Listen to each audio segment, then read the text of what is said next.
This morning, 15 Bethel Baptist Secondary School students regain freedom. IPOB calls off its Monday weekly sit-at-home order. Group welcomes 3% in PIA, accuses Niger Delta governors of poor use of 13% oil derivation.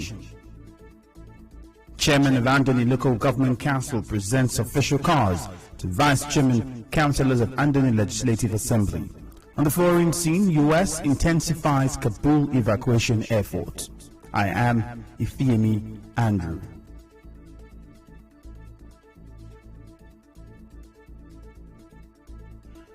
Fifteen more abducted students of Bethel Baptist Secondary School in Chikun local government area of Kaduna State have regained their freedom. A source in the school told Channels Television that the 15 students were released on Sunday after a ransom was paid to the bandits. The kidnappers had on July 5 attacked the school and took away 121 students from the hostels. The government or security agencies are yet to confirm the development. The President Baptist Convention, Israel Akaji, spoke to newsmen.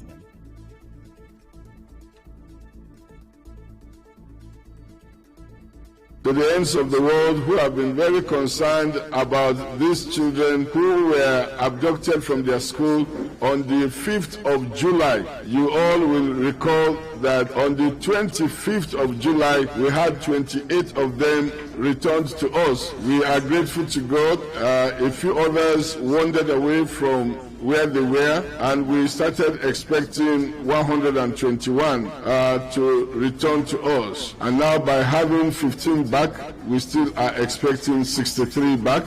We want to thank you for all your prayers, for all your good wishes and encouragement.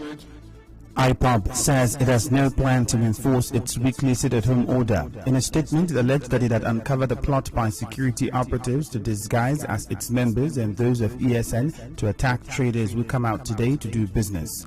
This was part of a document by its Director of Media and Publicity, Ima Powerful, made available to the Punch on Sunday. IPOB noted that it was necessary for the international community to be aware that it had 2 weeks ago suspended its earlier weekly sit-at-home order. The prescribed group says the sit-at-home will only be observed on the days its leader, Nnamdi Kanu, will be making appearances in court. The Director of Defense Information, Benjamin Sawyer, has said that the military has all it takes to ensure that there is peace and stability in the Niger Delta. The statement followed a threat by a group, Anioma Youth Forum Worldwide, that there may be fresh agitations in the Niger Delta over the recent signing of the Petroleum Industry Bill into law. National President of the Forum, Nnamdi Ofonye, in an interview said that 3% is still a far cry from what they expected. A political activist, Ambassador Sobamabo Jakrish, says he has no doubt that if the 3% equity shares allotted to host communities in the Petroleum Industry Act is judiciously utilized, it will ensure economic development and improvement in the well-being of the people of the host communities. Ambassador Jakrish, who is also the leader of Network for Defense of Democracy and Good Governance, NDDGG, at a press briefing in Port Harcourt said, members of the National Assembly from the region should be held accountable for the 3% to host communities. While I had earlier called on the federal government to upwardly review the 3% to the host communities, I wish to also allay the fears of the people of Niger Delta that shortfalls noticed in cause of implementing the PIA will definitely lead to a review in the nearest future, as no law is absolute, neither cast on stone. However, the arrival of the 3% should be blamed on failure of members of the National Assembly from the Niger Delta region to live up to expectations by not making their voices loud enough on issues bordering on the well-being of those they are representing. Ambassador Sobamabo Jakrish accused the governors of the Niger Delta region of failing to properly utilize the 13% oil derivation that is meant for the development of host communities in their respective states. With clear examples of local governments in Rivers State with oil and gas mineral deposits without commensurate government presence in the past 6 years, despite receiving the 13% reservation on their behalf, include Andoni, Abu Odua, Aouda East, Aouda West, Asare Toro, Akuku Toro, Boni, Degema, Emoa, Eleme, Gokana, Kana, Ogba Egbema Indoni, and Oyibo local government areas. We challenge Governor Nyesom Wike to show proof of any meaningful project executed in these areas with the 13% reservation fund. Until then, Governor Wike falls short of the moral justification to advise the federal government on the matter in question. He also criticized the amount used in the construction of projects by the Rivers State government. Governor David Umai of Ebonyi State performed groundbreaking ceremony to construct 2 flyover bridges covering 500 meters each at the costs of 1.2 billion and 1.4 billion respectively. While 3 similar bridges in Rivers State, the Okoronondo, Rebisi and Rumoba flyovers was done at 21 billion naira. GRA Junction flyover 18 billion naira. Rumola flyover 15 billion naira. Not talking about the water lines or Ikoku flyover that leads to nowhere or perhaps into Rivers State University premises. If a 500 meters length of road in another state costs 1.2 billion naira, how come a similar project in Rivers State will get as high as 7 billion naira? I leave this in the court of public opinion. As part of efforts to enhance the performance of elected public office holders at the third tier of government, the chairman of Andoni Local Government Council, Erastus Awotu, has presented official cards to the vice chairman of the council and the 11 councillors of the Andoni Legislative Assembly. Speaking during the brief ceremony at the council secretariat, the Andoni Council chairman, Erastus Awotu, said the gesture is in fulfillment of his promise to provide essential work tools for the vice chairman and councillors, considering the needs of their office. When I made the promise that I was going to provide working materials for the legislators and the vice chairman, I discussed it with them, we reached an agreement on how it's to be done. That promise I will fulfill today. I want to urge the councillors and the vice chairman, these are part of your work tools, not just for your status as councillors. You apply it very well, you take care of it. Don't use it recklessly. Please, you manage the cars very properly and drive safely. In his remarks, Rivers State Head of Service Rufus Godwin called on stakeholders in the area to support the administration of Erastus Awotu for economic development and prosperity of Andoni Local Government Area. What we are seeing today may look like a little step, but it's a giant, in fact, gigantic leap for us as Andoni people. For a local government that has existed for 30 years, this is the first time that we are gathering like this to witness such an historic event. What is happening today is historic, it's remarkable, it's spectacular, and we need to support the local government leadership. So from this level, as a giant leap, Andoni can be assured of plunging further and further. A new Andoni is unfolding, and we cannot be stopped. When the people are united as we are here, and we have a common will, a common passion and zeal, nothing can stop us. And I can tell you, today is the beginning of a new dawn for Andoni. Also, the Speaker of the Rivers State House of Assembly, Kunyawaji Bani, while presenting the cards to the councillors, urged them to complement the efforts of the council chairman by making bylaws that would add value to the lives of the people. This is the first time this type of presentation is taking place in Andoni. For me, as an Andoni son, I have sense of fulfillment with what I am seeing in less than 100 days, 63 days. Sense of fulfillment, sense of joy and pride. We urge you to do more. You have come here as an interventionist. You have come to intervene in the gap, to close the yawning gap between development and underdevelopment. So let me thank the chairman on behalf of the party and indeed on behalf of Andoni people. Our correspondent reports that 3 weeks ago, the chairman organized the capacity development training for the councillors to build their legislative competence and enhance their account performance for the good of Andoni Local Government Area. The Association of Local Government of Nigeria, ALGON, in Rivers State elected new executives for a 3-year tenure. The election saw the mayor of Port Harcourt City, Honorable Allwell Ihunda, elected as chairman, Barrister George Ariolu as vice chairman, Chief Obarliam Obarilo Mate as Secretary General, Honorable Vincent Nimieboka as Publicity Secretary, and David Irimaga as Provost. Others are Honorable Roland Sekibo as Treasurer, Honorable Confidence Decor as Welfare Officer, Honorable Vincent Job as Financial Secretary, and Honorable Barrister Erastus Awotu as Legal Advisor. Speaking shortly after the election, the new chairman of Algon, Olwell Ihunda, assured that the association under his watch will ensure purposeful leadership in the local governments. Still ahead, resident doctors refuse to sign new deal with federal government. Stay tuned.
The National Association of Resident Doctors has refused assent to a new memorandum of understanding brokered by the Nigerian Medical Association. The association's president, Uyi Lawa Suyi, declined his assent owing to an undisclosed clause. He said the leadership of NARD must consult with members of the association before he can sign the MOU. The union has been on strike for 3 weeks now. Meanwhile, Minister of Labour and Employment Chris Ngige said the NMA and the Medical and Dental Consultants of Nigeria signed the new agreement. Dr. Ngige also said the meeting did not discuss the issues of no work, no pay, but said all parties at the meeting agreed to an out-of-court settlement. We have reached agreement on most of the issues, and those agreements are agreements that we will now start implementing, starting from the next working day, which is Monday. As I also told you, the Nigerian Medical Association is leading this negotiation. We have their affiliate associations coming over. And this is in the spirit of the fact that the Medical Association is the father. Recall that the federal government took the striking doctors to court last week, asking the National Industrial Court to mandate the doctors to return to work. The hearing on the case was adjourned to September 15. Nigeria recorded 388 new cases of COVID-19 on Sunday, with Lagos, Akwa Ibom and Rivers State recording the highest figures. Other states that recorded cases include Oyo, Edo, Benue, Delta, FCT, Ogun, Kaduna, Gombe and Nasarawa State. In business, there was drama on Saturday evening at the Transamadi Slaughter Market after Musa Baba Ahmed refused to step down as the chairman of the National Butchers Union in Rivers State, despite repeated calls for him to do so by some members of the northern community in the state. Leader of the northern community in the state, Uba Adamu, told our correspondent that the current leadership is responsible for the continuous closure of the market by the state government. He accused Mr. Ahmed of using the slaughter market to sign an MOU with the federal government even when the market belongs to the state. Why they are having this problem is because of the stubbornness of the leadership. Slaughter has been here for over 40 years, and there has never been any time that the market has or our people has any problem with the River State government. But the leadership, in its own stubbornness, took the market and take it to the federal government that the land belongs to the federal government. If, because of him, we lose where we do our businesses, it is better we cross against it to inform the whole world that we are 100% with the River State government. Mr. Adamu also appealed to the state government to open the slaughter market pending the completion of the proposed new abattoir at Mbushimili. We know that the government is, in its development stride, is trying to relocate the market to a new place. But we are pleading with the government that before that, we wanted, if it is possible for the government to open the facility for us pending when the new facility is developed. We are ready at any time to rearrange the leadership and stay with the government. Responding, Chairman of the National Butchers Union in Rivers State, Mr. Baba Ahmed, said nobody has asked him to step down. He also said he's been trying to reach Governor Nyesom Wike over the issue. I'm always trying to see on how to reach our governor to see that what is really happening so to help us and maybe sort out this problem for us. If it is me that the governor did not like, I think it's clear there are certain people, or he himself can say, call that boy for me. I will go, it's my organ. We are all PDP, we don't have anything to hide. If it is because of me, really, I will go and answer him and hear. Then for the sake of other people, I can volunteer and leave the place so that others will eat. Musa Baba Ahmed also said the crisis within the group had been resolved until Saturday when his office was invaded by some persons. He said the police was able to prevent violence. We are having meeting on how to go and see some major stakeholders so that they can talk to our governor for reopen of our slaughter. Suddenly, we saw about 100 persons outside my office who are trying to cause violence. So those people, they are not even butchers. We manage everything there to see that there is peace. So luckily, there was no violence, so we have to inform the DPO. The DPO now invite us. We went there and explain everything to them. Recall that the River State government gave traders inside the Transamadi slaughter market till the end of August to leave the market, which has been shut down for over a year now. In entertainment, Nollywood actress Tonto Dike's lover Prince Wakwogri has disappointed many after he failed to address cheating allegations leveled against him. Wakwogri was accused of cheating on the movie star after a leaked audio recording was released. In a post on Instagram, Prince Wakwogri, who had promised to explain his side of the story, made a U-turn. He wrote, "For those waiting for clarification, is Instagram my father's company that I'm coming to defend its business?" Tonto has also been silent on the matter. In sports, Romelu Lukaku's second debut for Chelsea against Arsenal on Sunday turned into a dream afternoon. His strike was his first goal for the club, having failed to hit the net in his 3 years and previous 15 appearances at Stamford Bridge between 2011 and 2014. European champions Chelsea coasted to a 2-0 victory over their well-beaten London rivals, and the early signs that Thomas Tuchel's side will take some stopping this season with Lukaku on board. And now, we bring you news from around the world. U.S. President Joe Biden says efforts to evacuate people from Kabul airport are accelerating, with U.S. troops expanding the perimeter around the site. Thousands of Afghans have been queuing at the gates in desperate attempts to flee the country after the Taliban swept to power on 15th of August. Mr. Biden said on Sunday that the U.S. had flown nearly 28,000 people out of the airport in the past week. He faces pressure to extend the deadline for evacuations beyond 31st of August. The president said discussions were taking place with leaders of other countries about pushing back the deadline. On the news this morning, you heard that 15 students of Bethel Baptist Secondary School have regained their freedom. IPOB has called off its Monday weekly sit-at-home order. A group has welcomed the 3% in the PRA, accusing Niger Delta governors of poor use of 13% oil derivation. The chairman of Andoni Local Government Council has presented official cards to the vice chairman and councillors of Andoni Legislative Assembly. We also told you that resident doctors have refused to sign a new deal with the federal government. On the foreign scene, the U.S. is intensifying efforts to evacuate people from Kabul. The news was edited by Enoho Ogbeviri. Contact our newsroom on 0818-900-0017. For more stories, visit www.nigeriainfo.fm.